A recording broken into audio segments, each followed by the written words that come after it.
பேசுகிறாய். விடிந்தால் இருந்தால் நாங்கள் தான், ஏறு தெளிவினால் எங்கள் அப்பன் தான் அதுக்கு காரணம், எதுவாக இருந்தாலும் எங்கள் அப்பன் தான் காரணம்.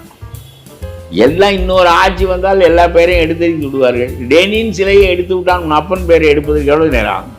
எவ்வளவு நேரம் ஆகும்? ஒரே ஸ்ட்ரோக் ஆஃப் எ பென் எல்லாம் all your father's name will be remove from government offices. எல்லாம் பேசு என்று பேசுகிறேன்.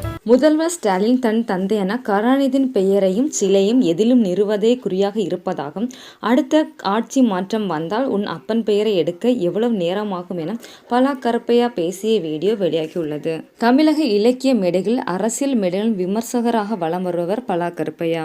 திமுக கார்ப்பரேட் கட்சியாக மாறிவிட்டது என்றும், மக்கள் தொண்டர்களை அரவணைத்து சென்ற கட்சி நடத்தாமல் சில தனியார் நிறுவனங்களை நாடி கட்சியை வளர்க்க வேண்டிய சூழலில் தற்போது திமுக இருப்பது வேதனையாக இருக்கிறது என்றும், மக்களை அரவணைத்து போகிற தலைமைத்துவம் அண்ணாவை தவிர யாருக்கும் இல்லை. கலைஞருக்கு கொஞ்சம் இருந்தது, ஆனால் ஸ்டாலினுக்கு கொஞ்சம் கூட இல்லை.